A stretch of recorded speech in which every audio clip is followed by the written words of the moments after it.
అందరికీ praise the Lord. Greetings to all in the name of Lord and Saviour Jesus Christ.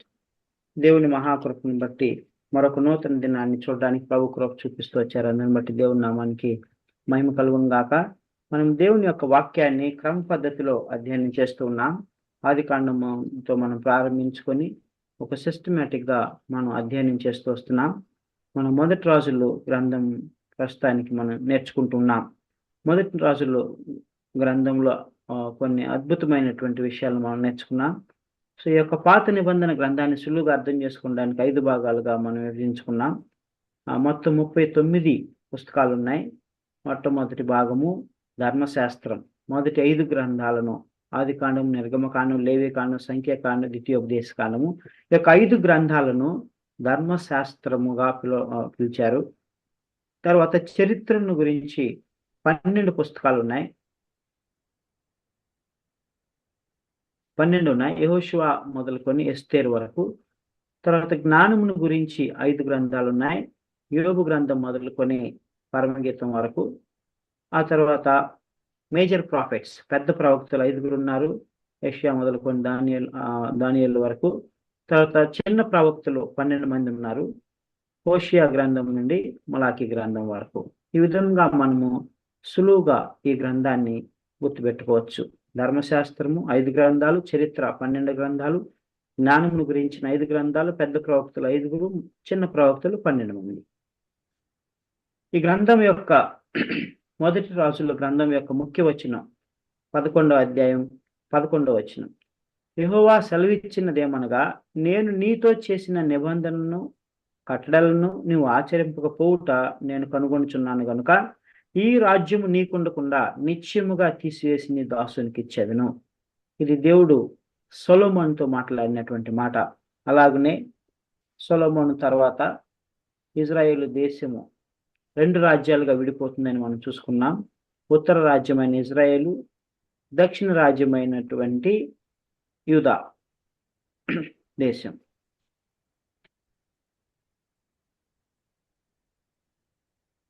ఈ గ్రంథాన్ని 3 భాగాలుగా మనం విభజించుకున్నాం. మొదటి భాగము సొలొమోను యొక్క వైభవోపేతమైనటువంటి రాజ్యం గురించిన కథ, మొదటి 10 అధ్యాయాలు మనం చూసుకుంటాం. రెండవ భాగము సొలొమోను చేసినటువంటి పాపము మరియు దాని యొక్క పర్యవసానం, 11వ అధ్యాయంలో మనం నేర్చుకున్నాం.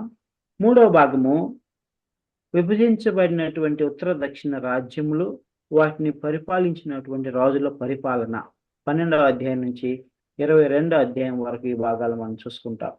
అయితే మనం ఇంతవరకు కొంతమంది రాజుల గురించి చూసుకున్నాం. అయితే ఈ యొక్క రాజుల కాలంలో, ముఖ్యంగా ఆహాబు అనేటువంటి రాజు కాలంలో ఏలియా అనేటువంటి ఒక ముఖ్యమైనటువంటి గొప్ప ప్రవక్త మనకు కనబడతాడు. ఈ దినమున ఆ ప్రవక్తని గురించి కొన్ని మాటలు మనం నేర్చుకుంటాం.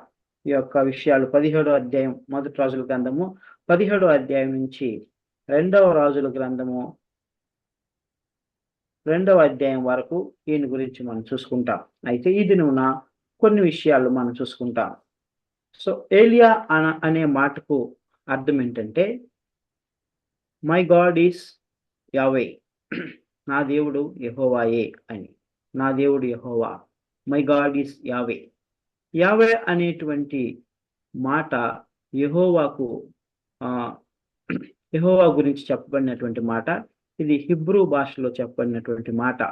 ఇజ్రాయేలు ప్రజలు ఐగుప్తు దేశంలో ఆ 10 తెగులు చూసిన తర్వాత, ఇజ్రాయేలు ప్రజలు సీనాయి పర్వతం మీద, ఇజ్రాయేలు ప్రజలు ఎర్ర సముద్రం చీల్చబడటం చూసిన తర్వాత, బండ నుండి మధురమైన జలం రావడం చూసిన తర్వాత, మారా అనేటువంటి చేదైన నీరు మధురంగా మార్చబడిన తర్వాత, సీనాయి పర్వతం మీద దేవుని యొక్క మహిమను చూసిన తర్వాత, దేవుడు ఆ యొక్క పర్వతం మీదకి వచ్చినప్పుడు ఆ పర్వతము కంపించింది.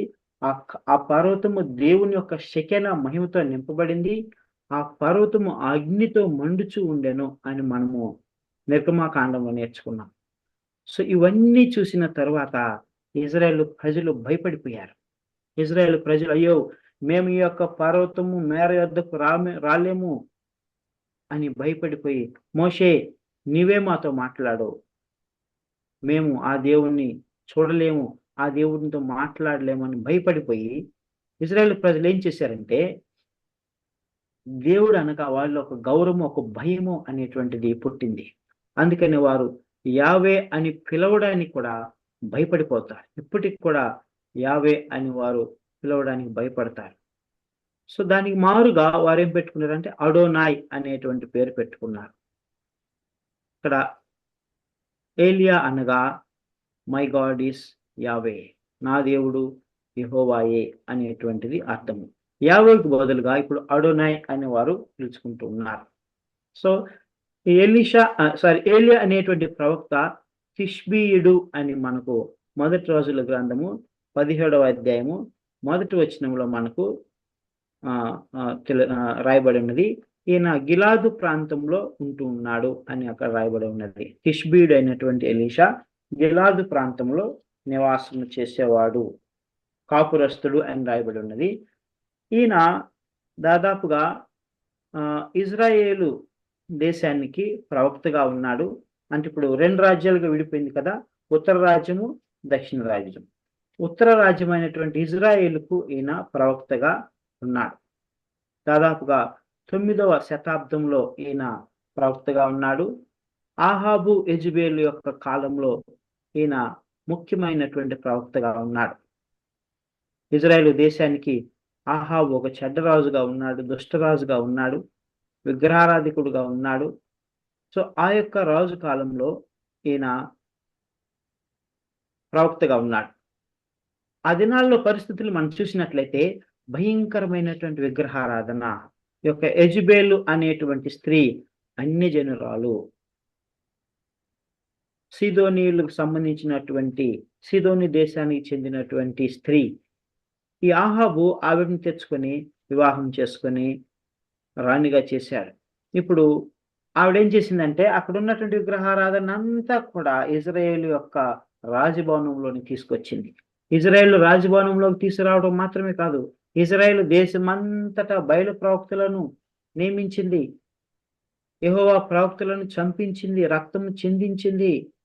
అంతా కూడా కనాను దేవత అయినటువంటి బయలు దేవతను ఇజ్రాయేల్ దేశం అంతా కూడా వ్యాప్తి చెందించింది. 450 మందికి పైగా బయలు ప్రవక్తలను నియమించింది. భయంకరమైనటువంటి విగ్రహారాధన, పాపము ఇజ్రాయేల్ దేశంలో ఉంటున్న సమయం. ఇజ్రాయేల్ దేశం అంతా కూడా బయలు ప్రవక్తలతోటి, బయలు యొక్క ఆ యొక్క విగ్రహాలతోటి నిండి ఉన్నది. పాపము, అన్యాయము, అక్రమం. దేవుని మరచిపోయారు, ధర్మశాస్త్రాన్ని మర్చిపోయి ప్రజలు వారి ఇష్టానుసారముగా అన్ని జనుల వల్లే జీవిస్తున్నటువంటి కాలము. అలాంటి కాలంలో ప్రవక్త అయినటువంటి ఏలియాను దేవుడు ఎన్నుకున్నాడు, ఆయన్ను వాడుకుంటూ ఉన్నారు. ఏలియా గురించి మనం మొట్టమొదటిగా చూసినట్లయితే ఈ యొక్క 17వ అధ్యాయంలో ఈయన గురించి రాయబడి ఉన్నది. దేవుడు ఈయనకు ఈయన దగ్గరకు వచ్చాడు. దేవుడు ఈయనకు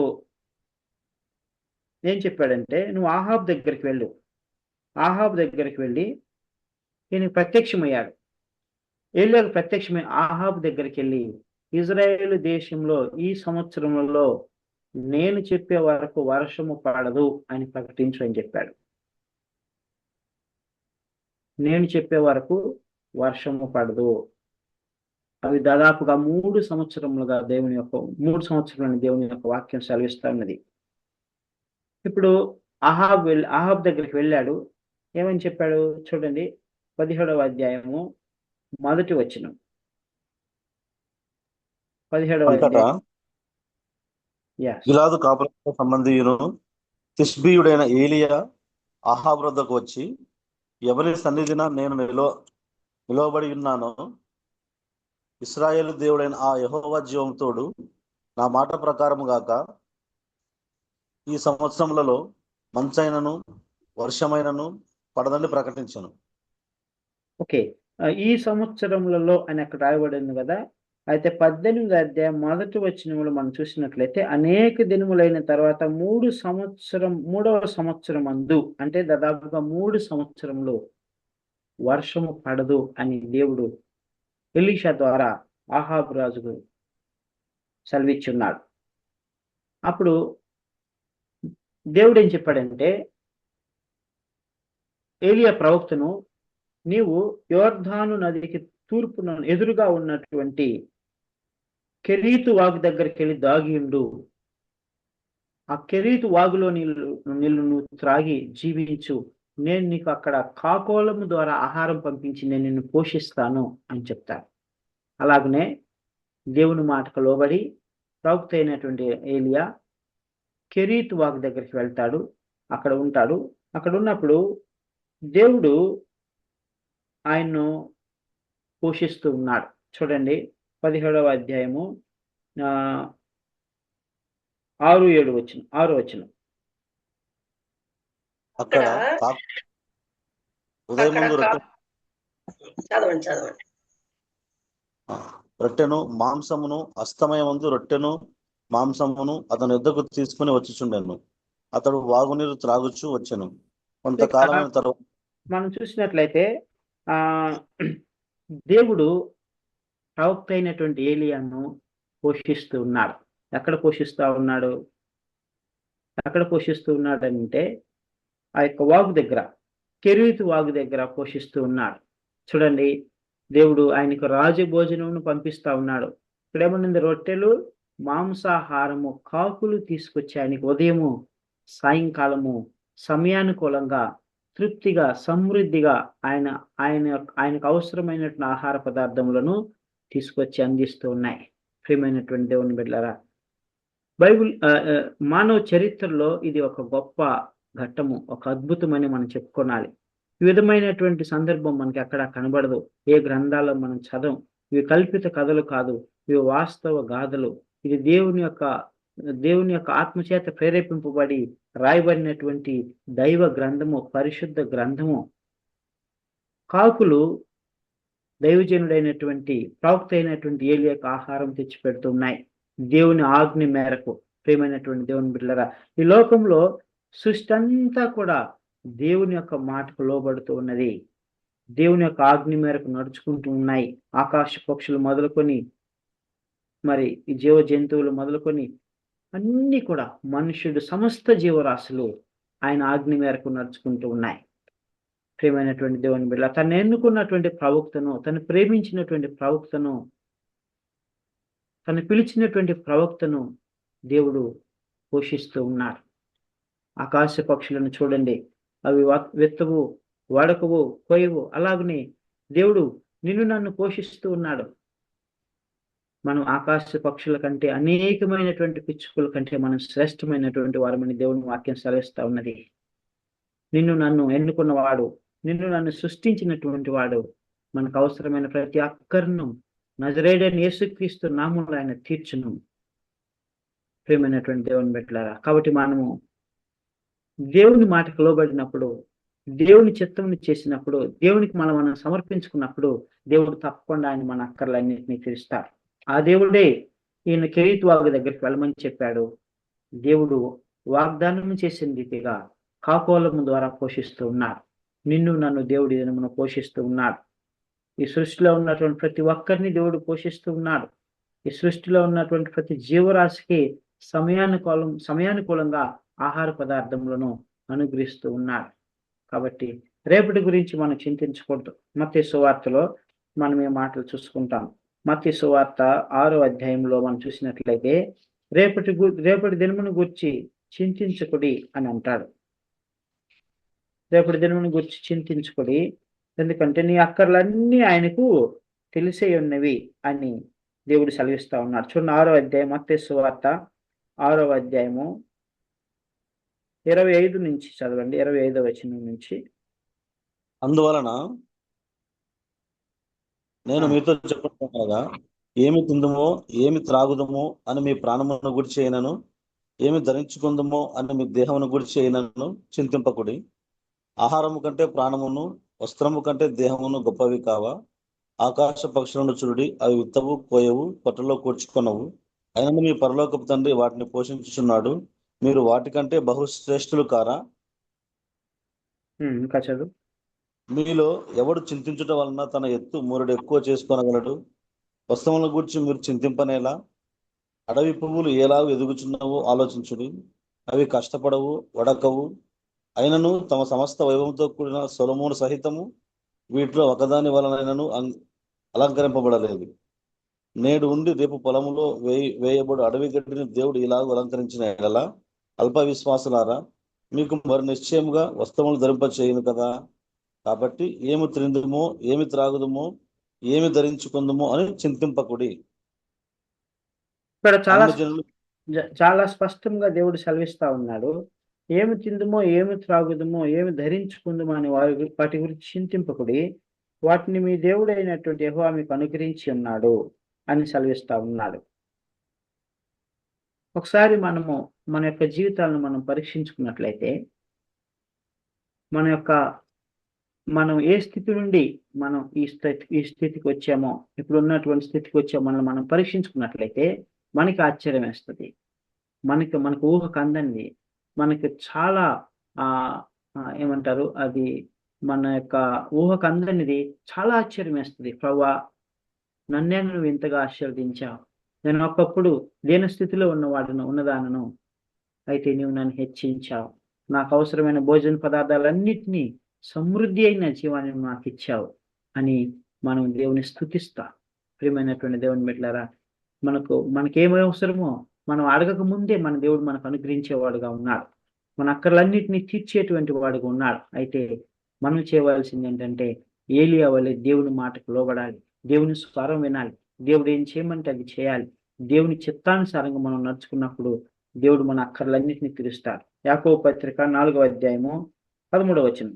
యాకోబు పత్రిక 4వ అధ్యాయము 13, 14, 15 వచనాలు.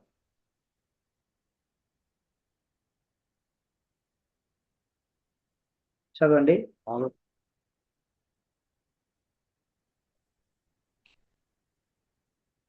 4వ అధ్యాయం యాకోబు. యాకోబు 4, 13 నుంచి 17 వరకు. 13 చూసుకోవాలి.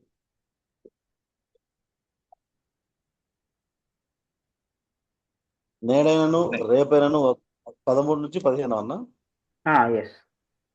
నేడైనను రేపైనను ఒకనొక పట్టణమునకు వెళ్ళి అక్కడ 1 సంవత్సరం ఉండి వ్యాపారం చేసి లాభం సంపాదించము రండని చెప్పుకుని వరలారా. రేపు ఏమి సంభవించునో మీకు తెలియదు. మీ జీవం ఏపాటిది. మీరు కొంతసేపు కనబడి అంతలో మాయమైపోవు ఆవిరి వంటి వారే. కనుక ప్రభువు చిత్తమైతే మనం బ్రతికి ఉండి ఇది చేతమని చెప్పుకొనవలను.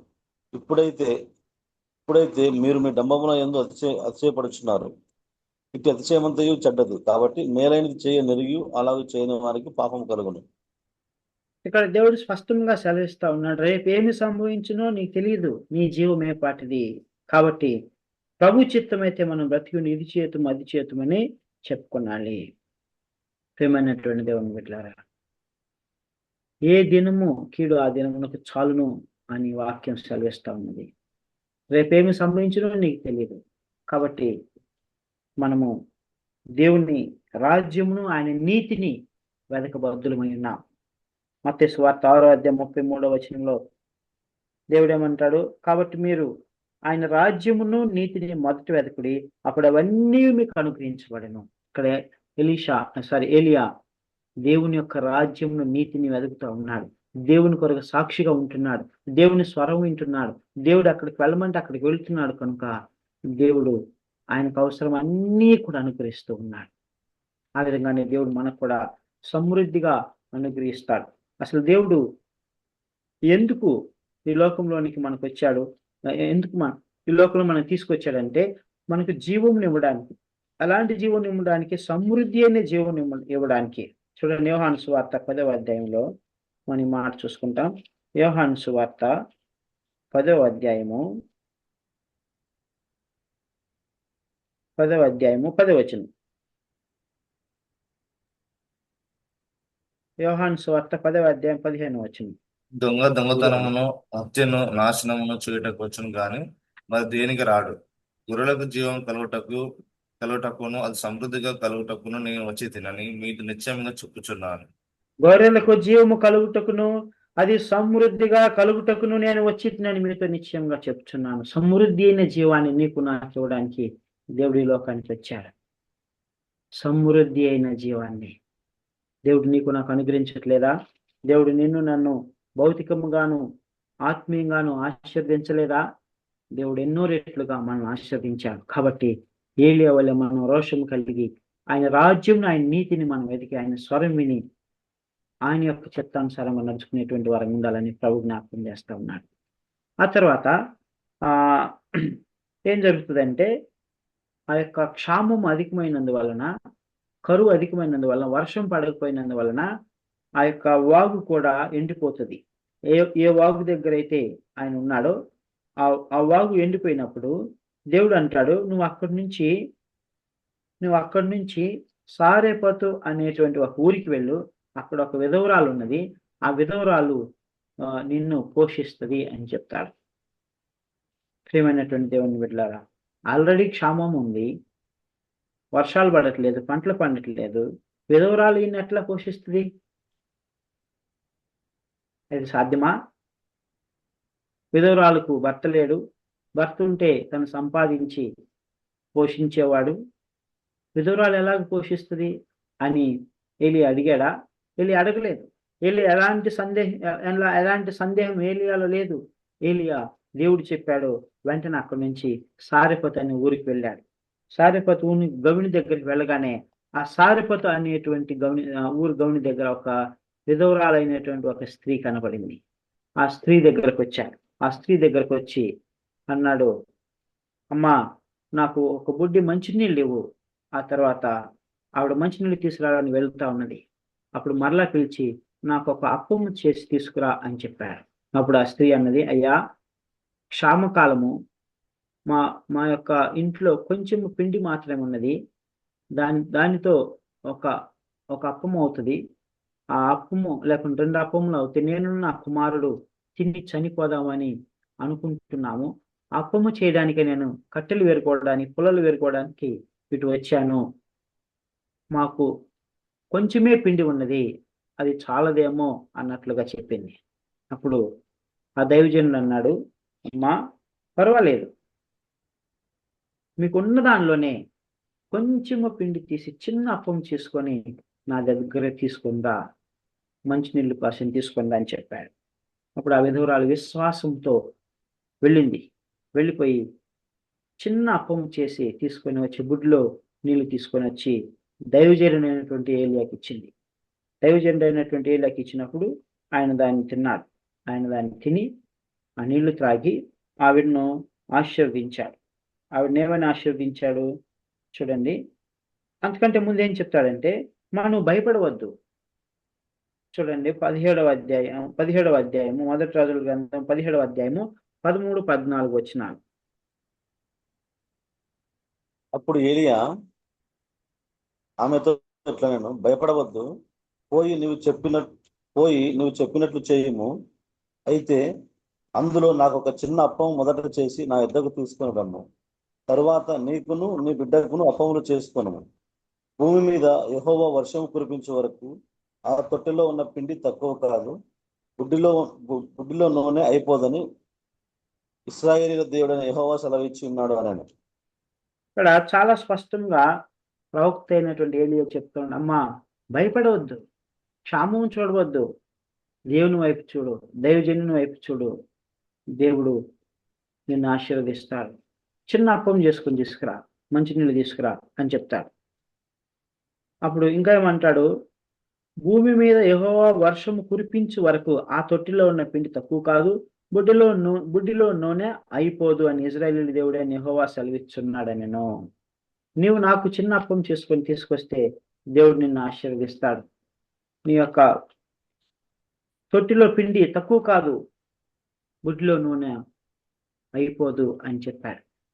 అలాగనే ఆ స్త్రీ చేస్తూ వచ్చింది. తద్వారా ఏమైంది? 15వ వచనం. ఇశ్రాయేలీయుల దేవుడైన యెహోవా సెలవిచ్చున్నాడు నేను. అంతటా ఆమె వెళ్ళి ఏలియా చెప్పిన మాట చొప్పున చేయగా అతడును ఆమెయు ఆమె ఇంటి వారును అనేక దినములు భోజనం చేయించు వచ్చింది. 16. యెహోవా ఏలియా ద్వారా సెలవిచ్చిన ప్రకారము తొట్టిలో ఉన్న పిండి తక్కువ కాలేదు, బుడ్డిలో ఉన్న నూనె అయిపోలేదు. ప్రియమైనటువంటి దేవుని బిడ్డలారా, చూడండి ఇక్కడ చాలా స్పష్టంగా దేవుని యొక్క మాటకు లోబడినప్పుడు, దేవుని యొక్క దాసుని మాట యందు విశ్వాసం ఉంచినప్పుడు ఆ స్త్రీ కుటుంబంలో ఎంత గొప్ప అద్భుత కార్యం దేవుడు చేశాడు. క్షామము ఉన్నంత కాలము ఆవిడ గృహములో పిండి కొరత లేదు, రొట్టెలకు కొరత లేదు, నూనె కొరత లేదు. What a great God our God. ఎంత గొప్ప దేవుడు నీ దేవుడు, నా దేవుడు. ప్రియమైనటువంటి దేవుని బిడ్డలారా, ఆశీర్వదించేవాడు దేవుడు, సమృద్ధినిచ్చేవాడు దేవుడు, ఫలింపజేసేవాడు దేవుడు. అయితే మనం విశ్వాసం ఉంచాలి. మనం విశ్వాసంతో ఆయన దగ్గరికి రావాలి. ఆయన వాక్యానికి లోబడినప్పుడు, ఆయన మాట విన్నప్పుడు దేవుడు గొప్ప కార్యాలు మన జీవితంలో కూడా చేస్తాడు. ఈ స్త్రీ విశ్వాసం ఉంచింది, క్షామమును అధిగమించింది. దైవజనుని మాట విన్నది, క్షామమును జయించింది. ప్రియమైనటువంటి దేవుని బిడ్డలారా, what a great God is our God. యేసుక్రీస్తు 5 రొట్టెలను 2 చేపలను 5,000 మందికి పంచిపెట్టాడు. ఆ యొక్క గంపల్లో నుండి తీస్తానే ఉన్నారు, వస్తానే ఉన్నాయి. ప్రియమైనటువంటి దేవుని బిడ్డలారా, నేను జీవనిమ్మడానికి వచ్చాను, సమృద్ధి అయిన జీవమును ఇవ్వడానికి వచ్చాను. జీవజలమును నేనే, జీవాహారమును నేనే, పరలోకం నుండి దిగి వచ్చిన జీవాహారమును నేనే, నిన్ను తృప్తిపరచవాడను నేనే. My dear brothers and sisters, 40 సంవత్సరములు ఇజ్రాయెల్ ప్రజలను దేవుడు మన్నాతో పోషించాడు. బండను మోషే కొట్టినప్పుడు జలం వస్తానే ఉంది, వారి దాహం తీరే వరకు వస్తానే ఉంది. మాంసాహారం కొరకు వారు అడిగినప్పుడు పూరీల పక్షులను తీసుకొచ్చాడు, వారిని పోషించాడు. వారు తిని వారి యొక్క ముక్కుల్లో గుండా మాంసం బయటకు వచ్చేంత వరకు కూడా దేవుడు వారికి మాంసం అనుగ్రహిస్తూనే వచ్చాడు, మాంసాహారం ఇస్తూనే వచ్చాడు. My dear brothers and sisters, do believe, do you know that you are believing such a great God, such a mighty God? ఎంత గొప్ప దేవుడు నువ్వు ఆరాధిస్తున్నావు తెలుసా? ఎంత గొప్ప దేవుడికి నువ్వు కుమారుడు కుమార్తె ఉన్నావు తెలుసా? దేవుడిని ప్రతి అక్కరను ఆయన తీర్చేటువంటి వాడు ఉన్నాడు. ఆయన్ని ప్రతి అవసరతను ఎరుగును, ఆత్మీయ అవసరతలను, భౌతిక అవసరతలను ఎరుగును. My dear brothers and sisters, అంత మాత్రం కాదు, ఇంకా చాలా అద్భుత కార్యంలో యేసుక్రీస్తు చేశారు. కనాను విందులో మనం చూసినట్లయితే ఆ ద్రాక్ష రసము, ఆ రాతి బాణలను నీళ్లతో నింపినప్పుడు, ఆ తర్వాత వాటిని వడ్డించినప్పుడు ఆ రాతి బాణలో నుంచి ద్రాక్ష రసం వస్తానే ఉన్నది. My dear brothers and sisters, hour God is the God of provider. Our God is the provider, Jehovah Jireh. ఆయనే మనకు సహాయకుడు, ఎబెనేజర్ అయినటువంటి దేవుడు. కాబట్టి మనం ఈ లోకంలో దేని గురించి మనం చింతించకూడదు. క్షామం వచ్చిందా, ప్రభు తట్టు తిరుగుదాం, మన పని మనం చేద్దాం, ప్రభువుని అడుగుదాం. ప్రభు మనకు తప్పకుండా ఇస్తాడు. మన జీవితంలో కొన్నిసార్లు ఆత్మీయంగా కూడా క్షామము, డ్రైనెస్ అనేది మనకు కలుగుతుంది. అయితే దేవుని యొక్క వాక్యపు వెలుగులోనికి వచ్చినప్పుడు దేవుని యొక్క వాక్యం చేత మనం తృప్తిపరచబడతాం, మరియు మనము నూతన బలమును పొందుకుంటాం.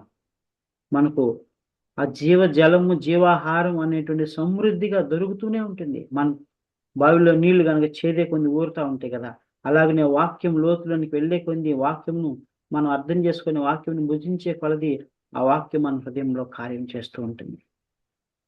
ప్రియమైనటువంటి దేవుని బిడ్డలారా, are we drawing the living water from the word of God, from Lord Jesus Christ? మనము జీవజలమును క్రీస్తు అనే బావిలో నుండి మనం తోడుతూ ఉన్నామా? Blessed are you my dear brothers and sisters. The more you draw, the more you get the living water. జీవజల ప్రవాహములు నీ హృదయంలో పారును అని దేవుని యొక్క వాక్యం రాయబడింది. ప్రియమైనటువంటి దేవుని బిడ్డలారా, ఈ విధంగా దేవుడు తాను నమ్మినటువంటి బిడ్డలను విడువని ఎడబాయిన వాడుగా ఉంటున్నాడు. ఆ తర్వాత ఏమైందంటే, ఈ యొక్క విధవరాలకు ఒక కుమారుడు ఉన్నాడు. ఆ కుమారుడు రోగి అయి ఆల్మోస్ట్ మరణావస్థలో ఉన్నాడు, చనిపోయాడు. అప్పుడు వెంటనే ఆ స్త్రీ, ఆ విధురాలు దైవజనుని దగ్గరికి వచ్చి వేడుకుంది, నీవు నా కుమారుణ్ణి చంపివేయడానికి నా దగ్గరికి వచ్చావా? ఎందుకు ఇలాగ జరిగింది? నా కుమారుని కాపాడు అని వేడుకున్నది. అలా వేడుకున్నప్పుడు ఆయన ఆ కుమారుని తీసుకొని తనున్నటువంటి మేడగది పైకి వెళ్ళాడు. మేడగది పైకి వెళ్ళి ప్రార్థన చేశాడు. ఏమని ప్రార్థన చేశాడు చూడండి. 17వ అధ్యాయము, మొదటి రాజుల గ్రంథము 17వ అధ్యాయము 21 నుంచి చదువుకుంటాం. 21 నుంచి 24 వరకు. ఆ ఆ చిన్న చిన్నవాని మీద ముమ్మూరు తాను పారచాచుకొని, యెహోవా నా దేవా, నా మొర ఆలకించి ఈ చిన్నవానికి ప్రాణము మరల రానిమ్మని యెహోవాకు ప్రార్థింపగా, యెహోవా ఏలియా చేసిన ప్రార్థన ఆలకించి ఆ చిన్నవానికి ప్రాణము మరల రానిచ్చినప్పుడు వాడు బ్రతికెను. ఏలియా ఆ చిన్నవాని తీసుకుని గదిలో నుండి దిగి ఇంట ప్రవేశించి వాని తల్లికి అప్పగించి, ఇదిగో నీ కుమారుడు, వాడు బ్రతుకుచున్నాడని చెప్పగా, ఆ స్త్రీ ఏలియాతో, నీవు దైవజనుడవై ఉన్నావనియు నీవు పలుకుచున్న యెహోవా మాట నిజమనియు ఇందుచేత నేను ఎరుగుదును అనెను. అప్పటి వరకు ఆ ఆ కుటుంబం అంత సంతోషంగా ఉన్నది. ఒక్కసారిగా విషాద ఛాయలు అలుముకున్నాయి.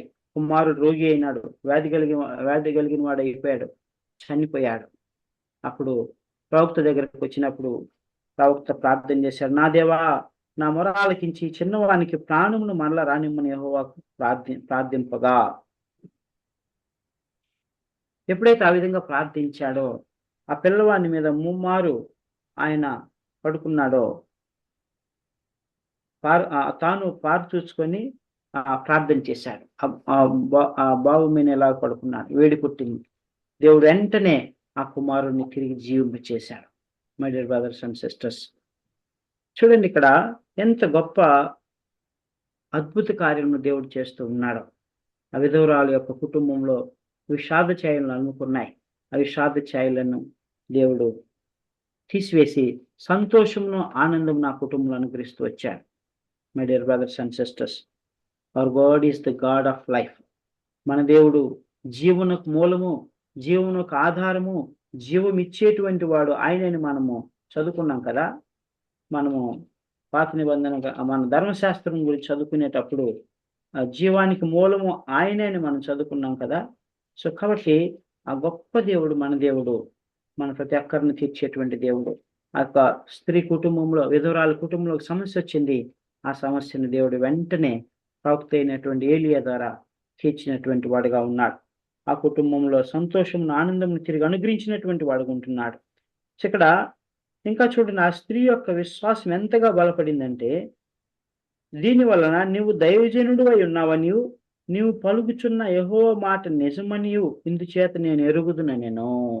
అప్పటి వరకు కొంత విశ్వాసం అనుకుంది. రొట్టె చేయమన్నప్పుడు, మంచినీళ్ళు తీసుకురమ్మన్నప్పుడు కొంత విశ్వాసం ఉంది. ఆ తర్వాత ఆ క్షామకాలం అంతా ఆవిడ యొక్క ఇంట్లో పిండి కొదువు అవ్వలేదు, నూనె కొదువు అవ్వలేదు. ఆ క్షామకాలం అంతా దాదాపుగా 3 సంవత్సరములు. ఆ 3 సంవత్సరములంతా కూడా ఆవిడ విశ్వాసం ఇంకొంచెం బలపడింది. సంతోషం, ఆనందంతో ఉన్నది. అయితే ఎప్పుడైతే తను చనిపోయిన కుమారుడిని దైవజనుడు తిరిగి లేపాడో, అప్పుడు ఆవిడ అంటుంది, అయ్యా, నువ్వు నిజముగా దైవజనుడు అని నేను ఎరుగుదును. నువ్వు నిజంగా దైవజనుడు అని నేను ఎరుగుదును, నీవు పలుకుచున్న మాటలో సత్యమని నేను ఎరుగుదును అని పూర్ణ విశ్వాసంతో ఆవిడ పలుకుచున్నది. ఆవిడ విశ్వాసం రెట్టింపైంది. సంపూర్ణంగా దేవునికి సమర్పించుకున్నది, దేవుని వెంబడించింది. అందుకని ఆవిడ గురించి బైబిల్ గ్రంథంలో రాయబడి ఉన్నది. ప్రియమైనటువంటి దేవుని బిడ్డలారా, మనం దేవుని యందు విశ్వాసం ఉంచినప్పుడు దేవుడు అద్భుత కార్యములు మన జీవితంలో చేస్తాడు. I'm very much encouraged by the word of God here. దేవుని యొక్క వాక్యం ఇక్కడ చాలా అద్భుత రీతిగా, ఆశ్చర్య రీతిగా కార్యం చేస్తూ ఉన్నది. దేవుడు ఆ యొక్క విధవరాల జీవితంలో, ఏలియా జీవితంలో అద్భుత కార్యం చేస్తూ వచ్చాడు. ఆ తర్వాత మనం చూసినట్లయితే క్షామకాలం అయిపోయింది. 3 సంవత్సరాలు అయిపోయిన తర్వాత దేవుడు మరలా ఏలియాకు ప్రత్యక్షమై చెప్పాడు, నీవు ఆహాబును వెళ్ళి కలువు అని చెప్పాడు. You go and meet Ahab, king Ahab అని చెప్పాడు. అయితే అప్పటికే ఆహాబు ఏం చేస్తా ఉన్నాడు, ఏలి ఎక్కడ దొరుకుతాడు, ఎప్పుడు చంపివేద్దాము అని చూస్తూ ఉన్నాడు. యెజబెల్ కూడా తన సైనికులకు, తన సేవకులకు, తన రాజ్యంలో, తన ప్రావిన్సెస్ లో ఉన్న వారందరికీ కూడా తాకీదులు రాసింది. ఎక్కడ ఏలియా దొరికినా పట్టుకురండి, చంపేయాలి అని చెప్తా ఉన్నది. అప్పటికి అనేక మంది దేవుని ప్రవక్తలను చంపేసింది, యెహోవా ప్రవక్తలను చంపేసింది, బయలు ప్రవక్తలను ఆవిడ నియమించి విగ్రహారాధనకు పూనుకున్నది. అయితే ఆ సమయంలో మనం చూసినట్లయితే 3 సంవత్సరంలో అయిపోయేసరికి, చివరికి వచ్చేసరికి క్షామం ఇంకా పెరిగిపోయినది. షోమ్రోన్లో భయంకరమైన క్షామం వచ్చింది. అప్పుడు రాజైన ఆహాబు మరి ఆయన యొక్క గృహ నిర్వాహకుడు అయినటువంటి ఓబద్యాని పిలిచి ఏమన్నాడంటే, మన పశువులు కూడా చనిపోయేటట్టున్నాయి, మన గుర్రములు, మన యొక్క గాడిదలు, ఎడ్లు అన్ని చనిపోయేటట్టున్నాయి, మనము మన రాజ్యం అంతా వెతుకుదాం రా, ఎక్కడ మనకు పచ్చిక దొరుకునో అక్కడికి వెళ్ళి మన ఆ పచ్చిక ద్వారా మన పశువులను బ్రతికించుకుందామని చెప్పేసి వీరిద్దరు బయలుదేరతారు. ఓబద్యా ఒకవైపు వెళ్తాడు, ఆహాబు మరొక వైపు వెళ్తాడు. సో ఈ యొక్క ఓబద్యా గురించి మనం చూసినట్లయితే దేవుడు మంచి సాక్ష్యం చెప్తా ఉన్నాడు. ఓబద్యా అనేటువంటి ఆయన ఆహాబు గృహ నిర్వాహకుడు. He was the captain of the house of Ahab. So ఇక్కడ ఓబద్యా గురించి ఏం చెప్తున్నాడు చూడండి, 18వ అధ్యాయం 3వ వచనం. 18వ అధ్యాయం 3వ వచనం. అహాబు చదవండి. తన ఓబద్యాను పిలిపించెను. ఈ ఓబద్య యెహోవా యందు బహుభయభక్తులు గలవాడై యెజబెలు యెహోవా ప్రవక్త నిర్మూలం చేయుచుండగా గుహలో 50 మందిగా 100 దాచి అన్నపానాలు ఇచ్చి వారిని పోషించెను. ఇక్కడ మనం చూసినట్లయితే ఈయన గురించి దేవుడు ఒక మాట సాక్ష్యం చెప్తా ఉన్నాడు. యెహోవా యందు బహుభయభక్తులు గలవాడై. యెహోవా యందు భయభక్తులు కలిగి ఉండటం వేరు, యెహోవా యందు బహుభయభక్తులు కలిగి ఉండటం అంటే ఉన్నతమైనటువంటి మెట్టు. Highest degree of submission to God, highest degree of fear of God in his life. దేవుని యొక్క వాక్యమునకు, ధర్మశాస్త్రమునకు, దేవునికి భయపడేటువంటి వాడుగా ఉన్నాడు. ప్రియమైనటువంటి దేవుని బిడ్డలారా, మంచి సాక్ష్యం ఇక్కడ మనం ఓబద్యా అనేటువంటి వ్యక్తి గురించి చూస్తా ఉన్నాం. అంత మాత్రమే కాదు, ఆయన యొక్క విశ్వాసము క్రియల రూపంలో కూడా బయలుపడతా ఉన్నది. క్రియల రూపంలో ఎలాగ బయలుపడతా ఉన్నది? ఆ దినములో యెజబెలు యెహోవా ప్రవక్తలను చంపుచున్నప్పుడు ఈయన 100 మంది ప్రవక్తలను గుహలో 50 మంది చొప్పున వారిని అక్కడ దాచిపెట్టి వారికి అన్నపానములు ఇచ్చి వారిని పోషించుచూ వచ్చాడు. My dear brothers and sisters, best example we see in this man's life, Obadiah. He has got faith and he has got the works. Faith with works is complete. విశ్వాసము, క్రియలతో కూడిన విశ్వాసము సంపూర్ణమైనది, దేవునికి ఇష్టమైనది. క్రియలు లేని విశ్వాసము మృతమని దేవుని వాక్యం సెలవిస్తా ఉన్నది. ఇక్కడ సత్క్రియలు చేస్తా ఉన్నారు. దేవుడు నిన్ను నన్ను దేవుని యందు భయభక్తులు కలిగి ఉండడానికి ఎన్నుకున్నాడు, సత్క్రియలు చేయడానికి ఎన్నుకున్నాడు. Obadiah మనకు మాదిరి. I am very much encouraged by the testimony of Obadiah. God himself testifying, he greatly feared the Lord God and he saved more than 100 prophets from the Jezebel and he nourished them. My dear brothers and sisters, my dear brothers and sisters, God is looking for Obadiahs today. God is looking for the righteous people today. God is looking for godly people today. దేవుడు ఆయన యందు భయభక్తులు గలవారి కొరకు ఎదుగుతూ ఉన్నాడు. ఆయన పరిచర్య చేసేవారికి ఎదుగుతూ ఉన్నాడు. ఆయన సేవకులను ఆదుకునే వారి కొరకు ఎదురు చూస్తూ ఉన్నాడు. My dear brothers and sisters, దేవుడు మనకి ఇవ్వకపోతే మనకున్నవన్నీ కూడా ఆయనవే. ఒకవేళ దేవుడు మనల్ని ఆశీర్వదించకపోయినట్లయితే మనం కూడా అదేన స్థితిలో ఉండేవారమే. దేవుడు మనల్ని ఆశీర్వదించిన కొలది, దేవుడు మనల్ని హెచ్చించిన కొలది, దేవుని యొక్క పరిచర్య కొరకు, దేవుని యొక్క దాసుల కొరకు, దేవుని యొక్క సువార్త కొరకు మనం వెచ్చించవలసి ఉన్నది. My dear brothers and sisters, ఈ విధంగా యొక్క ఓబద్యాన్ని గురించి మంచి సాక్ష్యాన్ని మనం చూసుకుంటాం. One day God will also testify about you and me. See my son, my daughter, they feared me greatly. They have nourished my servants. They have served me. వారు నా సేవకులను పోషించారు, నా యొక్క సంఘాన్ని ఆదుకున్నారు, విశ్వాసులను ఆదుకున్నారు అని దేవుడు సాక్ష్యం చెప్పేటువంటి వారు ఉంటున్నారు. ఇది నాన్న యెజబేలు వంటి మనుషులు ఎంతో మంది ఉన్నారు. దేవుని బిడ్డలను హింసిస్తున్నారు, దేవుని బిడ్డలను శోధిస్తున్నారు, దేవుని బిడ్డలను ఎంతో కష్టపెడుతున్నారు, బాధ పెడుతున్నారు. అలాంటి దైవజనులు ఎవరైనా మీ దృష్టికి వచ్చినప్పుడు మరి మనం వారికి ఉపాధ్యాయ వలె వారిని ఆదుకొని పోషించేటువంటి వారం ఉండాలని ప్రభు జ్ఞాపకం చేస్తా ఉన్నారు. ఆ తర్వాత వీరిద్దరు ఎదుర్కొంటూ వెళ్ళారు. అయితే ఉపాధ్యాయ ఒక మార్గం గుండా వెళ్తున్నప్పుడు ఉపాధ్యాయ ఏలియా ప్రవక్తను కలుసుకున్నాడు. ఏలియా ప్రవక్తను కలుసుకున్నప్పుడు ఆయన సాష్టాంగ పడ్డాడు. చూడండి, ఫోటోగ్రాఫ్లో చూసినట్లుగా, నువ్వు ఏలియా ప్రవక్తగా అని అన్నాడు. అవును, నేను ఏలియా ప్రవక్త అన్నప్పుడు వెంటనే సాగిలపడ్డాడు. ఆయన ఒక అధికారి, రాజు భవనమునకు, రాజు గృహానికి గృహ నిర్వాహకుడు. ఆయన దగ్గర ఎన్నో అధికారాలు, విశేషమైన అధికారాలు ఉన్నాయి. But yet he bowed down before the prophet Elijah. What does it indicate, my dear brothers and sisters? He is giving great reverence to God's servant, prophet of God. దేవుని దాసుని గణపరిస్తే మనం దేవుని గణపరిచినట్లే. సాగిల పడుతూ ఉన్నారు. సో ఈ ఉపాధ్యాయ గురించి మనం ఏం నేర్చుకుంటామంటే, ఆయన యెహోవా యందు బహుభయభక్తులు కలిగిన వాడిగా ఉన్నాడు. దాతృత్వం కలిగి దేవుని యొక్క సేవకులను, ప్రవక్తలను ఆదుకునేటువంటి వాడికి, పోషించేవాడికి ఉన్నాడు. మరియు దీనుడుగా కూడా ఉంటున్నట్లుగా మనకు కనబడుతూ ఉన్నాయి. కాబట్టి my dear brothers and sisters, మనము అలాంటి దాతృత్వ స్వభావం కలిగినటువంటి వారు ఉండాలని జ్ఞాపకం చేస్తూ ఉన్నాను. సో అప్పుడు ఏలియా ఏం చెప్పాడంటే, ఉపాధ్యాయ నువ్వు వెళ్ళి అహాబుకు చెప్పు, అహాబు ఏలియా ప్రవక్త పలాని చోట ఉన్నాడు అని అహాబుకు చెప్పు అని అంటాడు. అప్పుడు ఉపాధ్యాయ భయపడతాడు. ఏలియా గారు మీరేం చెప్తా ఉన్నారు? యెజబేలు అక్కడ యెహోవా ప్రవక్తలందరినీ చంపివేసినది. నేను దేవుని కొరకు భయభక్తులు కలిగి దేవుని యొక్క ప్రవక్తలను దాచిపెట్టి, గుహలో దాచిపెట్టి వారిని పోషిస్తూ ఉన్నాను. నా ప్రాణమును చూస్తున్నావా?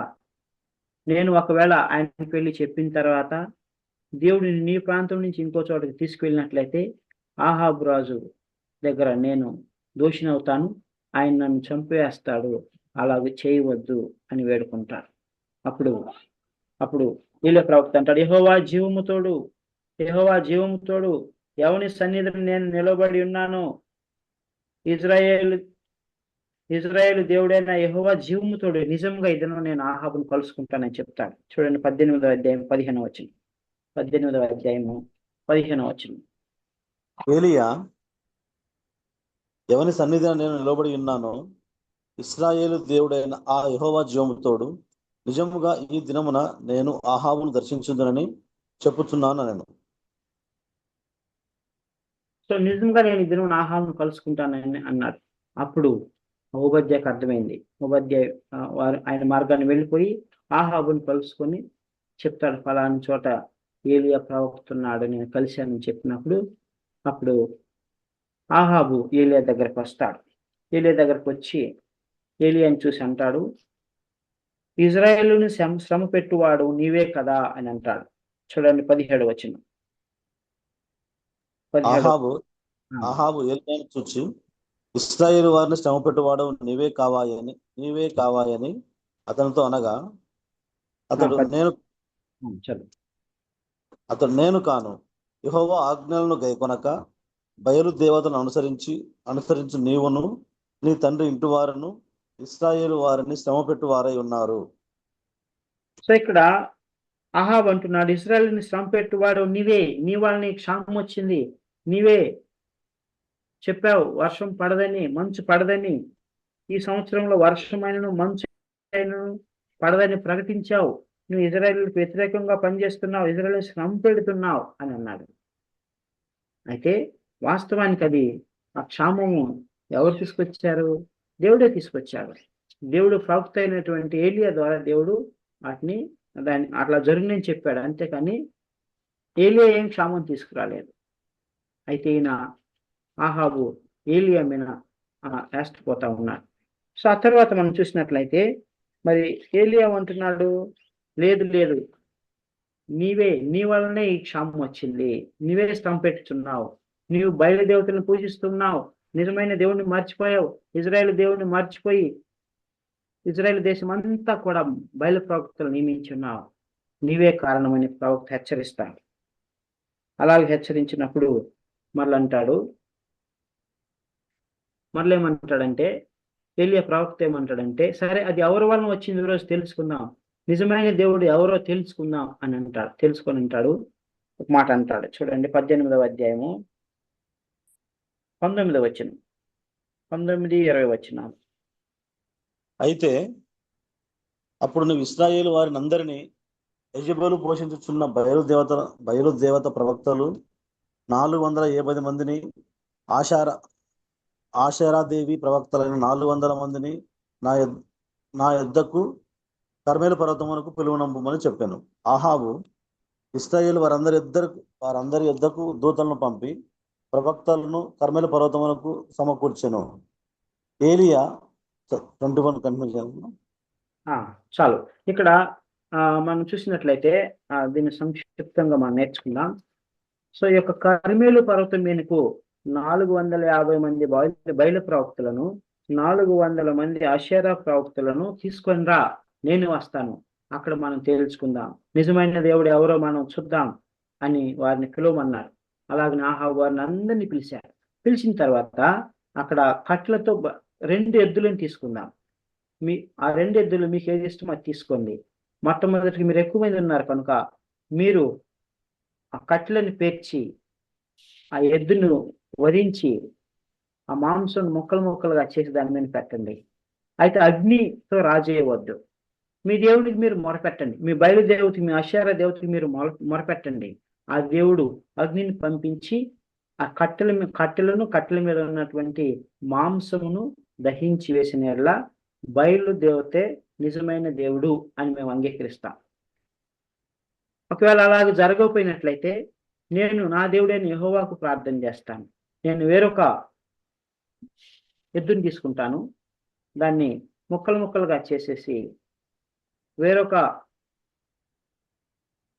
చోట కట్టెలు పేరుస్తాను, దాని మీద నా మాంసం ఉంచుతాను, నేను నా దేవునికి ప్రార్థన చేస్తాను. ఒకవేళ ఆ దేవుడు పరలోకం నుండి అగ్నిని పంపించి ఆ కట్టెలను మాంసంను దహించి వేసినట్లా యెహోవాయే నిజమైన దేవుడు, మీరు ఎంతకాలం 2 తలంపులతో ఉంటారు, తేల్చుకుందాం రండి అని ఒక ఛాలెంజ్ విసురుతాడు.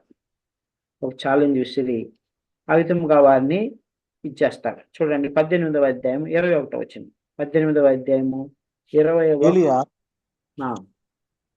జనులందరి దగ్గరకు వచ్చి, ఎన్నాళ్ళ మట్టుకు మీరు 2 తలంపుల మధ్య తడబడుచుందురు? యెహోవా దేవుడైతే ఆయనను అనుసరించుడి, బయలు దేవుడైతే వాణిని అనుసరించుడని ప్రకటన చేయగా జనులు అతనికి ప్రత్యుత్తరముగా ఒక్క మాటను పలుకకపోయిరి. మాట ఆయన్ను పలుకలేదు వారు, ఎందుకంటే వారి దగ్గర ఆన్సర్ లేదు. వారు ఆ యొక్క విగ్రహారాధన మాయలో పడిపోయారు, కానీ వారు సత్యమును గ్రహించుకున్నారు. సో వెంటనే ఆ విధంగా కట్టెలు పేర్చారు. కట్టెలు పేర్చిన తర్వాత మొదటిగా 450 మంది బయలు ప్రవక్తలకు అవకాశం ఇచ్చారు. వారు ఉదయం మొదలుకొని మధ్యాహ్నం వారు కేకలు వేస్తున్నారు, వారు దేవునికి ప్రార్థన చేస్తూ ఉన్నారు. అయితే ఏమీ ప్రత్యుత్తరం రాలేదు, ఏమీ అగ్ని రాలేదు, దహించలేదు. అప్పుడు ఏలియా అంటాడు 26వ వచనం, వారు తమ చేయబడిన ఎద్దులు తీసుకొని సిద్ధము చేసి ఉదయం మొదలుకొని మధ్యాహ్నం వరకు బయల మా ప్రార్థన వినుమని బయలు పేరును బట్టి ప్రార్థన చేసిరి. కానీ ఒక్క మాట అయినను ప్రత్యుత్తరం ఇచ్చి వాడెవడను లేకపోగా వారు తాము చేసిన బలిపీఠం వద్ద గంతులు వేయ మొదలుపెట్టింది. ఆ విధముగా వారు చేస్తూ ఉన్నారు. అప్పుడు ఏలియా అంటాడు, మీరు ఇంకా ప్రార్థన చేయండి అని అంటాడు. మీరు ఇంకా ప్రార్థన చేయండి అని అంటాడు. సో అయినా కూడా ఏం ప్రత్యుత్తరము రాదు. అప్పుడు మరొక మాట ఏలియా అంటాడు 27వ వచనం. మధ్యాహ్నము కాగా ఏలియా వాడు దేవుడై ఉన్నాడు, పెద్ద కేకలు వేయుడి, వాడు ఒకవేళ ధ్యానం చేయుచున్నాడేమో, దూరమున ఉన్నాడేమో, ప్రయాణము చేయుచున్నాడేమో, వాడు నిద్రపోవచ్చున్నాడేమో, మీరు ఒకవేళ లేపవలసి ఉన్నదేమో అని అపహాస్యము చేయగా 28. వారు మరి గట్టిగా కేకలు వేయచ్చు రక్తము కారు మట్టుకు తమ మర్యాద చొప్పున కత్తులతోనూ శస్త్రములతోనూ తమ దేహములను కోసికొనుచు నుండిరి. 29 కూడా చాలు. ఈ ప్రకారము మధ్యాహ్నమైన తరువాత అస్తమయ నైవేద్యం అర్పించు సమయం వరకు వారు ప్రకటనము చేయుచు వచ్చిరి. కానీ మాట అయినను ప్రత్యుత్తరమిచ్చు వాడెవడైనను లక్ష్యము చేసిన వాడైనను లేకపోయాను. ఏలి అన్నాడు, ఒకవేళ మీ దేవుడు ప్రయాణం చేస్తున్నాడేమో, ఒకవేళ మీ దేవుడు దూరంగా ఉన్నాడేమో, ఒకవేళ మీ దేవుడు ధ్యానం చేస్తున్నాడేమో, ఆయన దేవుడే ఉన్నాడు కదా, ఆయన నిద్రపోతున్నాడేమో, లేపవాళ్ళేమో అని హేళనగా చెప్తారు. అప్పుడు వారు ఇంకా బిగ్గరగా కేకలు వేసి కత్తులతోటి వారి శరీరాన్ని కోసుకుంటూ ఉంటారు. మధ్యాహ్నం అయిపోయింది, సాయంత్రం సంధ్య వేళ, పొద్దుగుంకు వేళ అయిపోయింది, బొల్లు అర్పించే సమయం అయింది. అప్పటి వరకు కూడా ఏమీ ప్రత్యుత్తరం రాలేదు. అప్పుడు ఏలి అన్నాడు, మీకు ఉదయం నుంచి ఇప్పటి వరకు సమయం ఇచ్చాను, మీ సమయం అయిపోయింది, ఇప్పుడు నేను ట్రై చేస్తాను అని అంటాడు. అప్పుడు ఆయన కట్టెలను పెంచి ఎద్దును వధించి దాని మీద పెట్టి ఇంకేం చేస్తాడంటే దాని చుట్టూ గాడి తవ్విస్తాడు. గాడి తవ్వించి ముమ్మారు ఆ కట్టెలను మాంసమును ఆ గాడి మీద నీళ్లు పోయిస్తాడు. పూర్తిగా తడిసిపెట్టట్టు. ఒకసారి పోయిస్తాడు, మళ్ళా రెండోసారి పోయిస్తాడు, మూడోసారి పోయిస్తాడు. ఎందుకంటే ఒకవేళ వారు మరి అగ్ని అక్కడి నుంచి ఇక్కడి నుంచి ఎక్కడైనా వచ్చేసి అంటుకున్నదేమో, లేకుంటే ఎవరైనా సైలెంట్గా వచ్చి నిప్పంటించారేమో అనుకుంటారని ఆయన అలాగ చెప్తాడు. ఆ విధంగానే వారు ఆ కట్టెల మీద మాంసం మీద ఆ చుట్టూ తవ్వినటువంటి ఆ గాడి ఆ గుంటలో కూడా నీళ్లు పోస్తారు. ఆ గుంట అంతా కూడా నీళ్ళతో నిండి ఉంటది. అప్పుడు ఏలియా అక్కడికి వచ్చి మోకరించి ప్రార్థన చేస్తారు. 36వ వచనం, 37వ వచనం, 36, 37, 38 3 వచనాలు చదువుతుంది. అస్తమయ నైవేద్యం అర్పించు సమయంన ప్రవక్తయు ఏలియా దగ్గరకు వచ్చి ఇలాగ ప్రార్థన చేసెను. యెహోవా, అబ్రహాము, ఇస్సాకు, ఇశ్రాయేలుల దేవా, ఇశ్రాయేలీయుల మధ్య నీవు దేవుడవై ఉన్నావనియు నేను నీ సేవకుడనై ఉన్నాననియు ఈ కార్యములన్నీ నీ సెలవు చేత చేసితివనియు ఈ దినమున కనపరచుము. యెహోవా, నా ప్రార్థన ఆలకించుము. యెహోవా అయిన నీవే దేవుడవై ఉన్నావనియు నీవు వారి హృదయములను నీ తట్టుకు తిరగచేయుదువనియు ఈ జనులకు తెలియనట్లుగా నా ప్రార్థన అంగీకరించుము. అతడు ఈలాగు ప్రార్థన చేయుచుండగా యెహోవా అగ్ని దిగి దహనబలి పశువును కట్టెలను రాళ్లను బుగ్గిని దహించి కందకమందున్న నీళ్లను ఆరిపోచేసెను. అంతటా జనులందరూ దాన్ని చూసి సాగిలపడి యెహోవాయే దేవుడు అని కేకలు వేసిరి. ఆమేన్. ఇక్కడ మనం గమనించినట్లయితే ఆయన వచ్చి ప్రార్థన చేశాడు, ప్రభువా, యెహోవా, అబ్రహాము, ఇస్సాకు, ఇశ్రాయేలు దేవా, ఇశ్రాయేలీయుల మధ్య నీవు దేవుడివై ఉన్నావనియు నేను నీ సేవకుడినై ఉన్నాననియు ఈ కార్యములన్నీ నీ సెలవు చేతనే నేను చేశానని ఈ దినమును కనపరచమన్నాడు. ఇజ్రాయేల్లో నీవే దేవుడు అని ఉన్నావనియు నేను నీ సేవకుడినై ఉన్నానని నీ సెలవు చొప్పున ఇదంతా చేశానని ప్రజలు అడగాల ప్రభువా, వారికి కనపరచు ప్రభువా అని ప్రార్థన చేసి యెహోవా నా ప్రార్థన ఆలకించమని భారంతో ప్రార్థన చేశారు. యెహోవా నీవే దేవుడివై ఉన్నావనియు వారి హృదయములను మీ తట్టు తిరుగు చేదువని జనులు తెలియనట్లుగా నా ప్రార్థన వినమని వెంటనే అగ్ని వచ్చేసి దహించేసేసింది. ఏటేంటిని దహించిందో తెలుసా? ఆ అగ్ని యెహోవా అగ్ని అని రాయబడి ఉంది అక్కడ. యెహోవా అగ్ని దిగి దహన బలి పశువును కట్టెలను రాళ్లను బుగ్గిని దహించి కందకమందున్న నీళ్లను ఆరిపోచేసెను. ఆ చుట్టూ ఉన్న గాడిలో ఉన్నట్టు నీరంతా కూడా ఆరిపోయింది. ప్రియమైనటువంటి దేవుని బిడ్డలారా, మీరు వెళ్ళండి, మీరు బలిపీఠం కట్టండి, రాళ్ళు కూడా కట్టండి, నిప్పంటించండి, ఆ కట్టెలు కాలిపోతాయి, ఆ తర్వాత మాంసం కాలిపోతుంది. కానీ రాళ్ళు కూడా కాలిపోతాయా? కాలిపోవు. కానీ ఇక్కడ ఏమని సెలవిస్తా ఉన్నాడు? యెహోవా అగ్ని సమస్తమును దహించి వేసెను, బుగ్గిని రాళ్లను కూడా దహించి వేశాను. That is the fire of God, my dear brothers and sisters. Fire of man in this world can only burn wood and straw, even meat. But the fire of God can burn everything, even stones. That is the difference between the fire of God and the fire of man. Fire of this world. My dear brothers and sisters, what a great testimony. What a great testimony. జనులందరూ కేకలు వేశారు. ఒక్కసారిగా అటు ఉన్న జనులందరూ ఏలియా వైపుకి వచ్చేసారు. యెహోవాయే దేవుడు, యెహోవాయే దేవుడు, యెహోవా తప్ప వేరే దేవుడు లేడు, ఇజ్రాయేలు దేవుడు యెహోవాయే అని కేకలు వేశారు. అప్పుడు ఏలియా అన్నాడు, ఆ బయలు ప్రవక్తలందరిని పట్టుకోండి అని ఆ వాగు దగ్గర తీసుకెళ్లారు. వాగు దగ్గర తీసుకెళ్లి వారిని అందరిని కూడా సంహరించి వేసి ఇజ్రాయేల్ దేశంలో ఉన్నటువంటి బయలు ప్రవక్తలను నిర్మూలించారు. అప్పుడు ఇజ్రాయేల్ దేశంలో శాంతి వచ్చింది. My dear brothers and sisters, if you see, it is a battle between the living God and the Satan. దేవునికి, జీవము కలిగిన దేవునికి సాతానుకు మధ్య యుద్ధము, మధ్య పోరాటము. విమనస్కు అనేటువంటిది ఉండకూడదు. ఎంతకాలం నువ్వు రెండు తలంపులతో ఉంటావు? How long you will have two thoughts in your mind? యెహోవా దేవుడైతే ఆయన్ని ఆరాధించు, యేసుక్రీస్తు దేవుడని వెరిగితే ఆయన్ని ఆరాధించు. బయలును అస్తారోతు దేవతలను, ఆషేరా దేవతలను ఆరాధించకూడదు. ఒక అడుగు ఇటు వేయకూడదు. My dear brothers and sisters, ఒక చక్కని పాట ఉంది తెలుగులో. నువ్వెన్నాళ్ళు రెండు తలంపులతో కుంటుకుంటా నడుస్తావు అని ఉంటది. నీవెన్నాళ్ళు రెండు తలంపులతో కుంటి నడుచదవేవి. నీవెన్నాళ్ళు రెండు తలంపులతో కుంటి నడిచెదవేవి. యెహోవాయే నీ దేవుడా, లేక వేరే దేవతలున్నారా? యెహోవాయే నీ దేవుడా, లేక వేరే దేవతలున్నారా? నీవెన్నాళ్ళు రెండు తలంపులతో కుంటి నడిచెదవేవి. ప్రియమైనటువంటి దేవుని బిడ్డలారా, ఎంతకాలం మనం రెండు తలంపులతో ఉంటాం?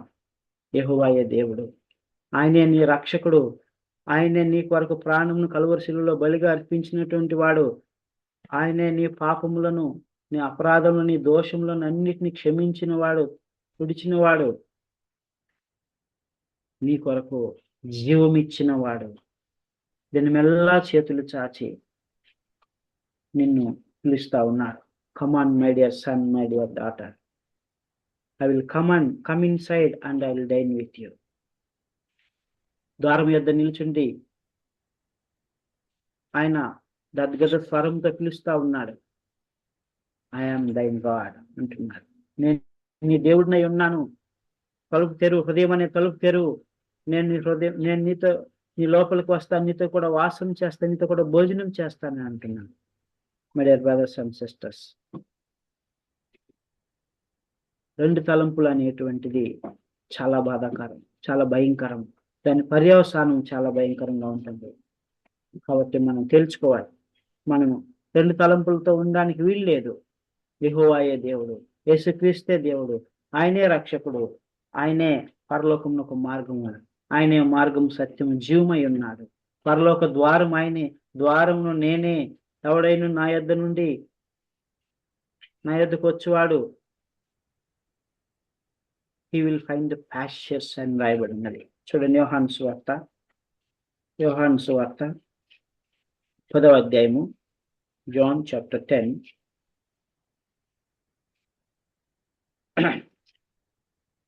యోహాను సువార్త 10వ అధ్యాయము 9వ వచనం, 9, 10 వచనములు, 9, 7, 8, 9. కాబట్టి యేసు మరలా వారితో ఇట్లా నేను, గొర్రెలకు ద్వారమును నేనే, నాకు ముందు వచ్చిన వారందరూ దొంగలను దోచుకొని వారనై ఉన్నారు. గొర్రెలు వారి స్వరము వినలేదు, నేనే ద్వారమును, నా ద్వారా ఎవడైనా లోపల ప్రవేశించిన యెడల వాడు రక్షింపబడిన వాడై లోపలికి పోవచ్చు, బయటికి వచ్చుచు మేత మేయుచు నుండును. దొంగ ఈ యొక్క ద్వారము పరలోక ద్వారము. My dear brothers and sisters, నేనే ద్వారమును, నా ద్వారాన్ని తప్ప ఎవడు పరలోక రాజ్యానికి చేరనేరడు. కాబట్టి రెండు తలంపులు. వీడు ఎవడైనను ఈ ద్వారము ద్వారా లోపల ప్రవేశించినలా వాడు రక్షింపబడిన వాడై లోపలికి పోవచ్చు, బయటికి వచ్చు మేత మేయుచునుండును. My dear brothers and sisters, ఆయన మనల్ని పచ్చిక బయలు యొద్దకు నడిపిస్తూ ఉన్నాడు. ఆ పచ్చిక బయలుతో మనం తృప్తిపరుస్తూ ఉన్నాడు. కాబట్టి మరలా తిరిగి లోకంలోనికి వెళ్ళకూడదు. మరలా తిరిగి ఆ యొక్క లోకం వైపు, శరీరం వైపు వెళ్ళకూడదు. సాతాను వైపు వెళ్ళకూడదు. My dear brothers and sisters, ఎలియా విశ్వాస వీరుడు. దేవుని గణపరిచాడు, దేవుని మహింపరిచాడు, యెహోవాయే దేవుడు అని నిరూపించాడు. ఇజ్రాయేల్ యొక్క విశ్వాసాన్ని తిరిగి మరలా నిలబెట్టాడు ఒకే ఒక వ్యక్తి. My dear brothers and sisters, Israel దేశంలో సత్యము కల్తీ అయిపోయినది, ఆరాధన కల్తీ అయిపోయినది, విగ్రహారాధన వచ్చి ఉన్నది, భయంకరమైనటువంటి పరిస్థితులు వారుంటూ ఉన్నారు. అయితే ఏలియా ఒక్కడు నిలబడడం ద్వారా ఇజ్రాయెల్లో ఉన్నటువంటి పాపం పోయినది. ఇజ్రాయెల్ ప్రజలకు నిజమైన దేవుడు ఎవరో తెలిసింది, సత్యమేంటో తెలిసింది, ఏ దేవుని ఆరాధించాలో తెలిసింది, దేవుని మహిమపరిచారు. My dear brothers and sisters, only one man. దేవుడు ఎవరి పక్షంగా ఉంటాడో వారే బలవంతులు. నేను ఒక్కరిని అనుకోవచ్చు, నా కుటుంబంలో నేను ఒక్కనే రక్షించబడ్డాను, ఇంకందరూ రక్షింపబడలేదు, వారు నాకంటే ఎక్కువ మంది ఉన్నారు అనుకోవచ్చు. Stand for the lord, pray unto the Lord earnestly.